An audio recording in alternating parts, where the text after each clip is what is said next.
सुप्रभात, नमस्कार, जय हिंद। मैं मोटिवेशनल स्पीकर जितेंद्र जोशी। पहले भी मैंने कुछ वीडियोस डाले थे ओमकार हेल्थ से रिलेटेड।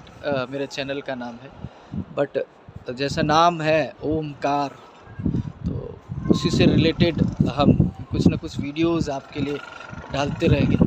बट मेरा साथ वही दे पाएंगे जो वास्तव में सनातनी है, विश्व बंधुत्व का पाठ जानता है ना। सर्वे भवन्तु सुखिनः की महिमा को समझता है।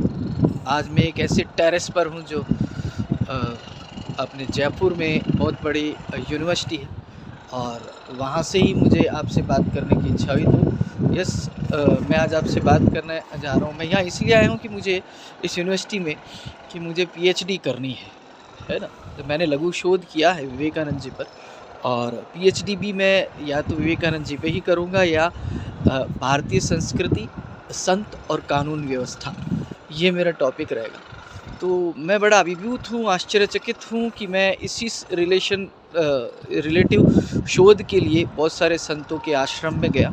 तो यहीं मैं जयपुर में 2 दिन पहले एक आश्रम में गया था। तो उस आश्रम में जो मैंने देखा तो आश्चर्यचकित हो गया और अचंभित हो गया कि इतना खूबसूरत आश्रम, इतना ज़बरदस्त वाइब्रेटेड आश्रम, इतने ज़बरदस्त संत का नाम, और फिर भी उस नाम को, संत के नाम को कर दिया गया बदनाम, है ना। मैं बड़ा ही शोध के उस दायरे में जगह जगह जाऊंगा। सतगुरु जी के आर्ट ऑफ लिविंग के सारे ही आश्रमों में जाके मैं देखना चाहता हूं कि आज भारतीय संस्कृति जो संतों की धरोहर है, संतों के पीछे पीछे संस्कृति है, और संस्कृति और संत के पीछे राज सत्ता है।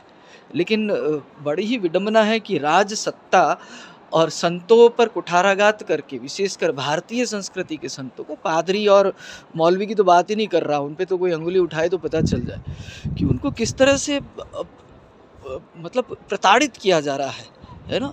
और किस तरह से उनको बेआधार सिला के बगैर ही उनको ऐसी ज़बरदस्त, और टेररिस्ट के साथ भी इतना दुर्व्यवहार नहीं किया जाता जो संतों के साथ किया जा रहा है।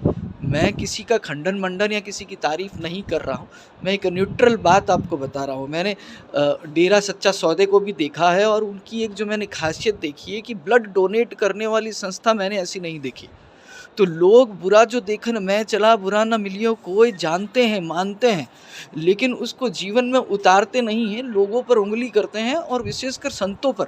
अभी मैं जिस आश्रम की बात कर रहा हूँ वो गोनेर में स्थित आश्रम है, जिनका नाम है परम पूज्य संत श्री आसाराम जी बापू आश्रम। तो मैंने जैसे ही भूमि पर नेगेटिविटी लेके एक बार तो मैंने कदम रखा कि ये सज़ा याफ्ता हैं अभी, और इनको सज़ा हो चुकी है, और सज़ा भी ऐसी हुई है कि मेरे को बड़ी शर्म आती है कि मैं जिस सनातन संस्कृति की लोग धर्म का मुखौटा पहन के बड़े बड़े लीडर तानाशाह बनकर बात करते हैं, और संस्कृति को तो छोड़ो, भारतीय संतों को आधारहीन तथ्यों पर अरेस्ट कर लेते हैं। और आश्रम में जाने से पहले शायद मैं भी कुछ ऐसा नेगेटिव विचार पे था। तो जैसे ही मैंने आश्रम के उस दायरे में कदम रखा तो पहले जो सुखद एहसास, सुखद अनुभूति हुई, वो शब्दों में यहाँ नहीं आ सकती। यस, मेरा चैनल का नाम है ओमकार हेल्थ, और 3 मोटिव पर मैं काम करता हूँ, लेकिन अब लघु शोध और एक पीएचडी भी कर रहा हूँ। तो मेरा ये प्रकृति से प्यार करना एक मेरा नेचर है एक्चुअली ना। तो मैंने जैसे ही उस आश्रम में पाँव रखा तो देखा कि इतने बेहतरीन, इतने लगभग 50 की संख्या में पीपल का पेड़ है जो 24 घंटे ऑक्सीजन देते हैं। हम और यहाँ पर पढ़े लिखे लोग जानते हैं, और अगर साइंस की बात भी नहीं माने तो श्रीमद् भगवत गीता को तो मानते हैं। श्रीमद् भगवत गीता में लिखा हुआ है कि वृक्षों में वृक्ष, पीपल का वृक्ष मैं खुद हूँ, यानी कि 50 से ज़्यादा भगवान वासुदेव उस पवित्र आश्रम में थे। ओहो हो, इतना ज़बरदस्त फीलिंग हुआ कि, और खूब सारे, और क्या बोलूँ मैं, पीपल का पेड़ तो है ही पूजनीय, बिल्व वृक्ष भी है पूजनीय। तो वो बिल्व वृक्ष मैंने देखे, और आंवला जो भगवान विष्णु का प्रसाद है, आंवले की तो वहाँ खेती होती है, आंवले के वृक्षों की। मतलब अगर हेल्थ वाइज बात करें कि अपने शरीर को 6 रस चाहिए होते हैं, खारा, तीखा, खट्टा, मीठा, चरपरार, कसेला, सब जानते हैं षड्रस। और षड्रस में से एकमात्र आंवला ऐसा है जिसे फल की श्रेणी में भी रखा जाता है और सब्जी की श्रेणी में भी रखा जाता है।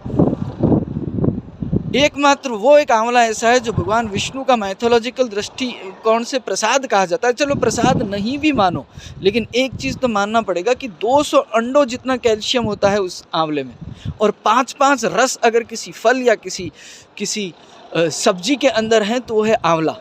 उसे फल की भी श्रेणी में रखा जाता है और वेजिटेबल्स की श्रेणी में भी रखा जाता है। 5-5 रस एक आंवले के अंदर होते हैं। तो वहाँ बैठे तो मेरा आने का ही इच्छा नहीं हुआ, और फिर पता चला जानकार लोगों से कि यही तथ्य था, ऐसे अमुक बोगस लड़की को तैयार किया गया और 500 बनाए गुरुजी को अरेस्ट करने के लिए है। बलात्कार के अपराधी परम पूज्य संत श्री आसाराम जी बापू, बाप रे, जो कि डिक्लेयर्ड ही नहीं है। और भैया जो भी मेरा वीडियो देख रहे हैं, मैं कॉलेज में पढ़ाता हूँ और पढ़ाने वाले लोगों को पढ़ाता हूँ। बीएड कॉलेज में पढ़ाता था मैं। तो कोई भी साधारण से साधारण, अनपढ़ से अनपढ़, गंवार से गंवार, देश के राजा की तो बात ही छोड़ो, वो समझे ना समझे वो उसका राज, लेकिन अगर किसी को 40 मिनट तक मुंह बंद किया जाता है तो लड़की छटपटाएगी और एक खरोच भी नहीं आएगी। ये कैसे हो सकता है? Just impossible. और भैया जेठमलानी जी हिंदुस्तान के अग्रणी वकीलों में से एक थे। वो बोलते थे कि लड़की का दिमाग खराब है, बोगस लड़की है, एक्सपायर कर गए। सुब्रमण्यम स्वामी जी बोलते थे भारतीय संविधान की, भारतीय इतिहास की ये बड़ी ही विडंबना है कि आने वाला दिन आसाराम जी बापू को सजा देने के लिए जिंदगी भर, जब तक ये धरा रहेगी, याद रखेगा। क्योंकि एक जो आधारहीन तथ्य पर, बलात्कार के आरोप पर, जो कि आरोप सिद्ध ही नहीं हुआ है, उनको कैद करके रखा, वो भी 1, 2, 3, 4 नहीं, 13 साल से कैद करके रखा हुआ है। और जब तक मृत्यु नहीं हो जाएगी तब तक वो अंदर रहेंगे। हे भगवान, त्राहि माम, इसे ही कहते हैं।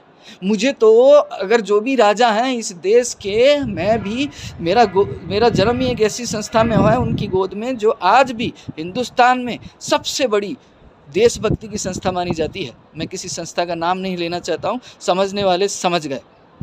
वहाँ से निकले हुए ये बच्चे हैं सब, चाहे मोदी हो चाहे अटल जी हो, उस संस्था से निकले हुए बच्चे हैं। और आसाराम जी बापू के चरणों में बैठकर मोदी जी, अटल जी, बड़े बड़े लीडर्स ज्ञान प्राप्त करते थे और बड़े बड़े भाषण देते थे कि हम जब भी परेशान हो जाते हैं तब आसाराम जी बापू के चरणों में पहुंच जाते हैं, और हम जो एनर्जी प्राप्त करते हैं उसका हम शब्दों में वर्णन नहीं कर सकते। मेरे पास प्रूफ है, मैं भी नहीं मानता था, लेकिन उस शोध के लिए निकला तो मुझे लगा कि ये क्या संत के साथ कैसा कर रहे हैं और कैसा न्याय है, ये कैसी न्यायपालिका है। हे भगवान, त्राहि माम। मैं ज़रूर से वीडियो बनाऊंगा, और हो सकता है ये वीडियो वायरल होने के बाद बहुत सारी संस्थाएं मेरे पीछे पड़ जाए, मेरे भी पीछे पड़ जाए। तो मैं पहले से ही आगाह कर देता हूं कि अब क्रांति आने वाली है, और वो क्रांति होगी संतों को बचाने के लिए, अपने शरीर के पोषण के लिए। यस, मेरा मोटिव ओंकार हेल्थ का है, लेकिन उसमें 3 ही मोटिव है। पहला, सुख निरोगी काया, दूसरा, prevention is better than cure, और तीसरा है to make the world healthier and happier.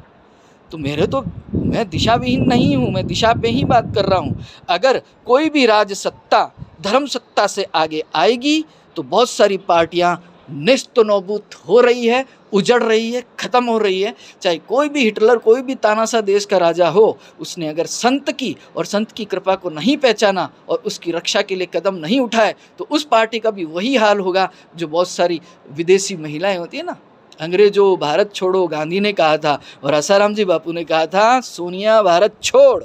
तब से ये उल्टी गिनती शुरू हुई, और सारी की सारी पार्टियां उनको बाहर निकलने ही नहीं देना चाहती, क्योंकि मिशनरियों के अगेंस्ट में सबसे बड़ा जो बाधक थे वो हमारे अभी तो हम बोलने लग गए, उनको हमारे भी गुरुजी लगने लग गए। वो तो हमें परम पूज्य संत श्री आसाराम जी बापू सबसे बड़ा कांटा था। उसी के चलते उनको प्रताड़ित किया जा रहा है, ज़बरदस्ती जेल में रखा जा रहा है, और इससे बुरा तो किसी के साथ कोई करे ही नहीं जो भारतीय संविधान, भारतीय संस्था, भारतीय पार्टियां एहसान फरामोशी करते हुए उनके साथ कर रही है। जय हिंद, जय भारत, वंदे मातरम।